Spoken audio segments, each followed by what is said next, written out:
ಸ್ನೇಹಿತರೆ ಎಲ್ರಿಗೂ ನಮಸ್ಕಾರ. ಯೂಸ್ಫುಲ್ ಸೊಲ್ಯೂಷನ್ ಯೂಟ್ಯೂಬ್ ಚಾನಲ್ಗೆ ಎಲ್ಲರಿಗೂ ಕೂಡ ಆತ್ಮೀಯ ಸ್ವಾಗತ. ನಾನು ನಿಮ್ಮ ಮಾರುತೇಶ್. ಸ್ನೇಹಿತರೆ, ಈ ದಿನ ನಾನು ಈ ವಿಡಿಯೋದಲ್ಲಿ ನಿಮಗೆ SATSನಲ್ಲಿ ಮಕ್ಕಳ ಒಂದು ಆಧಾರ್ ಸಂಖ್ಯೆಯನ್ನು ಪ್ರಮಾಣೀಕರಿಸೋದು ಹೇಗೆ ಅನ್ನೋದ್ರ ಬಗ್ಗೆ ಮಾಹಿತಿಯನ್ನು ನೀಡ್ತಾ ಹೋಗ್ತಾ ಇದ್ದೀನಿ. ಮೊನ್ನೆ ನಮ್ಮ ಆಯುಕ್ತರು ದಿನಾಂಕ 17/2/2023 ದಿನದಂದು SATS ತಂತ್ರಾಂಶದಲ್ಲಿ ವಿದ್ಯಾರ್ಥಿಗಳ ಆಧಾರ್ ಸಂಖ್ಯೆಯನ್ನು ಪ್ರಮಾಣೀಕರಿಸುವ ಕುರಿತು ಒಂದು ಸುತ್ತೋಲೆಯನ್ನು ಕೊಟ್ಟಿದ್ದಾರೆ. ಸೊ ಮಕ್ಕಳಿಗೆ, ನಮ್ಮ ಶಾಲೆಯ ಎಲ್ಲ ಮಕ್ಕಳಿಗೆ ಸರ್ಕಾರಿ ಸವಲತ್ತುಗಳನ್ನು ಕೊಡ್ತಕ್ಕಂಥ ಸಂದರ್ಭದಲ್ಲಿ ಆಧಾರ್ ಒಂದು ಅಥೆಂಟಿಕೇಶನ್ ಆಗಬೇಕಾಗಿರುತ್ತೆ. ಸೊ ಹಾಗಾಗಿ ನಾವು ನಮ್ಮ ಶಾಲೆಯ ಲಾಗಿನಲ್ಲಿ, ಶಾಲೆಯ SATS ಲಾಗಿನಲ್ಲಿ ಎಲ್ಲ ಮಕ್ಕಳ ಒಂದು ಆಧಾರ್ ಮಾಹಿತಿಯನ್ನು ವೆರಿಫೈ ಮಾಡಬೇಕಾಗಿರುತ್ತೆ. ಸೊ ಇದಕ್ಕೆ ಸಂಬಂಧಪಟ್ಟಂತೆ ಈ ಒಂದು ಸುತ್ತೋಲೆಯನ್ನು ನಮ್ಮ ಮಾನ್ಯ ಆಯುಕ್ತರು ಹೊರಡಿಸಿದ್ದಾರೆ. ಸೊ ಹಾಗಾದರೆ ಆ ಒಂದು ಮಕ್ಕಳ ಆಧಾರ್ ವೆರಿಫಿಕೇಶನ್ ಯಾವ ರೀತಿ ಮಾಡೋದು SATSನಲ್ಲಿ ಅನ್ನೋದನ್ನು ನೋಡೋಣ ಬನ್ನಿ ಸ್ನೇಹಿತರೆ. ನಿಮ್ಮ ಒಂದು ಮೊಬೈಲ್ನಲ್ಲಿರ್ತಕ್ಕಂಥ ಒಂದು ಕ್ರೋಮ್ ಬ್ರೌಸರ್ ಮೇಲೆ ಕ್ಲಿಕ್ ಮಾಡಿ ನೀವು SATS ಅಂತ ಸರ್ಚ್ ಮಾಡಿದರೆ ಸ್ಟೂಡೆಂಟ್ ಟ್ರ್ಯಾಕಿಂಗ್ ಸಿಸ್ಟಮ್ ಅಂತ ಬರುತ್ತೆ. ಸೊ ಲಾಗಿನ್ ಆಗೋದ್ರ ಬಗ್ಗೆ ನಿಮಗೇನು ಹೊಸದಾಗಿ ಹೇಳಾಗುತ್ತೆ ಇಲ್ಲ ಅಂದ್ಕೊಂಡಿದ್ದೇನೆ. ಸೊ ಇಲ್ಲಿ ಈ ಒಂದು ಹೋಮ್ ಪೇಜ್ ಬಂದ ನಂತರ ಇಲ್ಲಿ ಲಾಗಿನ್ ಅಂತ ಕೊಟ್ಟ ನಂತರ ಇಲ್ಲಿ ನಿಮ್ಮ ಶಾಲೆಯ ಯೂಸರ್ ನೇಮ್ ಮತ್ತು ಪಾಸ್ವರ್ಡನ್ನು ಹಾಕಬೇಕಾಗುತ್ತೆ. ನಂತರ ಕ್ಯಾಪ್ಚಾವನ್ನು ಎಂಟ್ರಿ ಮಾಡ್ತೀರಿ, ಲಾಗಿನ್ ಅಂತ ಕೊಡ್ತೀರಿ. ಸೊ ಎಲ್ಲ ಮಾಹಿತಿಗಳನ್ನು ಕರೆಕ್ಟಾಗಿ ನಮೂದಿಸಿದ ನಂತರ ಏನಾಗುತ್ತೆ, ಈ ಒಂದು ನಿಮ್ಮ ಶಾಲೆಯ ಲಾಗಿನ್ ಹೋಮ್ ಪೇಜ್ ಓಪನ್ ಆಗುತ್ತೆ. ಸೊ ಇದರಲ್ಲಿ ನೀವು ಈಗಾಗಲೇ ಹಲವಾರು ಮಾಹಿತಿಗಳನ್ನು ನೋಡಿದ್ದೀರಿ. ಏನು dash board, so 1 to 10th student management ಎಲ್ಲವನ್ನು ನೋಡಿದಿರಿ. ಈಗ ನಾವು ಮಕ್ಕಳ ಆಧಾರನ್ನು ವೆರಿಫಿಕೇಶನ್ ಮಾಡಬೇಕಾಗಿರುತ್ತೆ. ಇಲ್ಲಿ ನೋಡಿ, ಡ್ಯಾಶ್ ಬೋರ್ಡ್ ಅಂತ ಕಾಣುತ್ತೆ ಫಸ್ಟ್ ಒನ್ನು, ಅದ್ರ ಕೆಳಭಾಗದಲ್ಲಿ ಸೆಕೆಂಡ್ ಒನ್ ಒಂದು ಹೊಸ ಸೆಕ್ಷನ್ ಅನ್ನು ಕ್ರಿಯೇಟ್ ಮಾಡಲಾಗಿದೆ.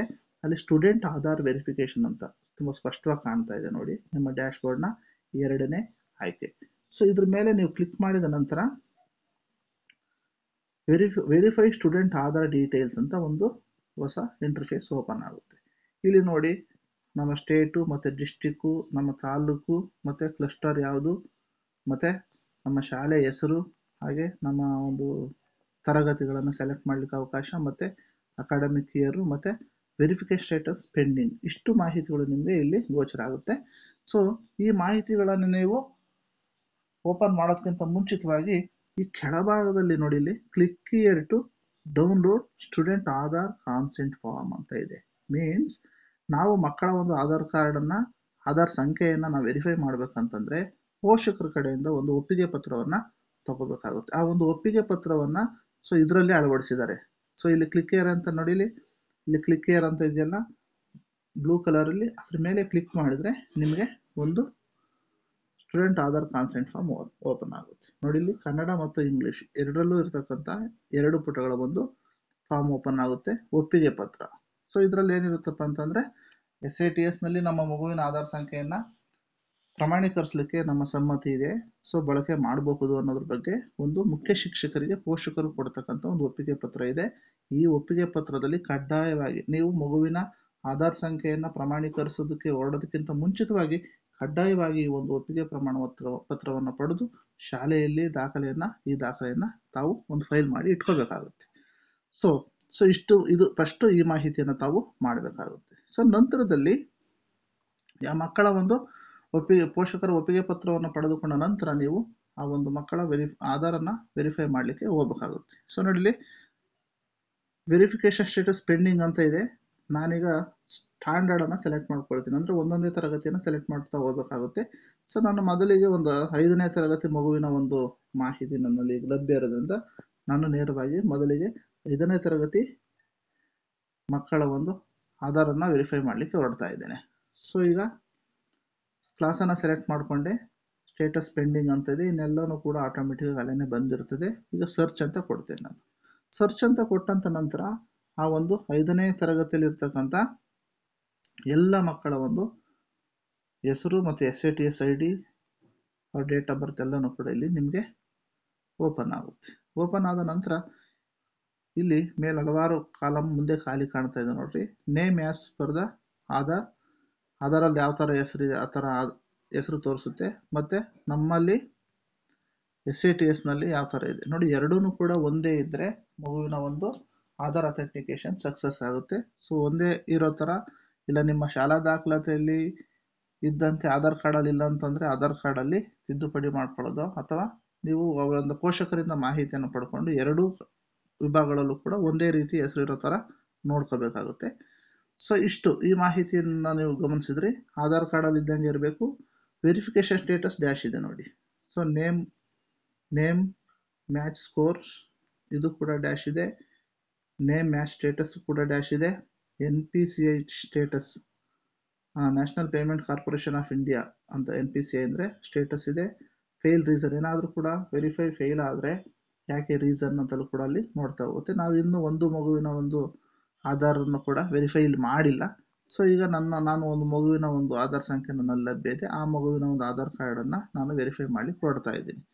ಸೊ ನೋಡಿ ಇಲ್ಲಿ ವೆರಿಫೈ ಅಂತ ಮುಂದಿದೆಯಲ್ಲ ಆಪ್ಷನ್, ಅದರ ಮೇಲೆ ಕ್ಲಿಕ್ ಮಾಡಬೇಕು. ಕ್ಲಿಕ್ ಮಾಡಿದ ನಂತರ ಇಲ್ಲಿ ಒಂದು ಆಧಾರ್ ಅಥೆಂಟಿಕೇಶನ್ ಫಾರ್ಮ್ ವಿಭಾಗಕ್ಕೆ ಇಲ್ಲಿ ಹೋಗುತ್ತೆ. ಇಲ್ಲಿ ಬೆನಿಫಿಷಿಯರಿ ನೇಮ್ ಇದೆಲ್ಲ ಡಿಪಾರ್ಟ್ಮೆಂಟ್, ನಮ್ಮ ಡಿಪಾರ್ಟ್ಮೆಂಟ್ ಆಫ್ ಪ್ರೈಮರಿ ಎಜುಕೇಷನ್ ಅಂತ ಇರುತ್ತೆ. ಆಮೇಲೆ ಅಪ್ಲಿಕೇಶನ್ ಸ್ಟೂಡೆಂಟ್ಸ್ ಅಚೀವ್ಮೆಂಟ್ ಟ್ರ್ಯಾಕಿಂಗ್ ಸಿಸ್ಟಮ್ನಿಂದ ಅಪ್ಲಿಕೇಶನ್ನು ಪರ್ಪಸ್ ಏನು to authenticate all the students in stats. So ನಂತರ ಬೆನಿಫಿಷಿಯರಿ ನೇಮ್ ಈಗ ನಾನು ಕಾವ್ಯ ಅಂತಕ್ಕಂಥ ಒಂದು ಮಗುವಿನ ಒಂದು ಆಧಾರ್ ಅಥೆಂಟಿಕೇಶನನ್ನು ಮಾಡಲಿಕ್ಕೆ ಹೊರಟಿದ್ದೇನೆ.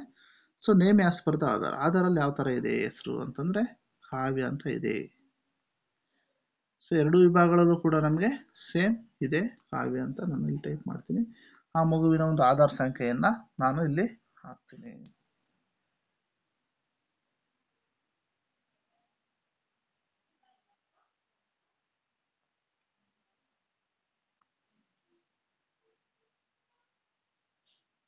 ಸೊ ಮಗುವಿನ ಆಧಾರ್ ಸಂಖ್ಯೆಯನ್ನು ಹಾಕಿದ ನಂತರ ಸೊ ಇಲ್ಲಿ ಒಂದು I agree to share my Aadhaar details and other information with government for the purpose of eKYC or SR no authentication with UIDAI ಅಂತ ಇದೆ. ಇಲ್ಲಿ ಏನು ಮಾಡ್ತೀನಿ, ನಾನು ಆ ಒಂದು ಟಿಕ್ ಬಾಕ್ಸ್ ಮೇಲೆ ಕ್ಲಿಕ್ ಮಾಡ್ತೀನಿ. ಕ್ಲಿಕ್ ಮಾಡಿದ ನಂತರ ಸಬ್ಮಿಟ್ ಅನ್ನು ಕೊಡ್ತೀನಿ. ಸೊ ಪ್ರೊಸೆಸಿಂಗ್ ಅಂತ ಬಂತು. ಪ್ರೊಸೆಸಿಂಗ್ ಆದ ನಂತರ ವೆರಿಫಿಕೇಶನ್ ಸ್ಟೇಟಸ್ ನೋಡಿ ಸಕ್ಸಸ್ ಅಂತ ಬಂತು. ನೇಮ್ ಮ್ಯಾಚ್ ಸ್ಕೋರ್ 100 ಬಂತು. ನೇಮ್ ಮ್ಯಾಚ್ ಸ್ಟೇಟಸ್ ಎಸ್ ಬಂತು. NPCI ಸ್ಟೇಟಸ್ ಆಕ್ಟಿವ್ ಬಂತು. ಸೊ ಫೇಲ್ ರೀಸನ್ ಅಂದರೆ ಫೇಲ್ ಆಗಲಿಲ್ಲ. ಈ ಮಗುವಿನ ಒಂದು ಆಧಾರ್ ವೆರಿಫಿಕೇಶನ್ ಸಕ್ಸಸ್ಫುಲಿ ಆಗೋದು. ಇಷ್ಟೇ, ಬಹಳ ಸುಲಭವಾಗಿ ನೀವು ಎಲ್ಲ ಮಕ್ಕಳ ಒಂದು ಆಧಾರ್ ಸಂಖ್ಯೆಯನ್ನು ಆಧಾರ್ ಕಾರ್ಡ್ ಜೆರಾಕ್ಸ್ ಇಟ್ಕೊಳ್ಳೋದ್ ಮೇಲೂ, ಯಾಕಂದರೆ ನೀವು ಸಪ್ರೇಟ್ ಬರ್ಕೊಂಡ್ರೆ ತಪ್ಪಾಗೋ ಚಾನ್ಸಸ್ ಇರುತ್ತೆ.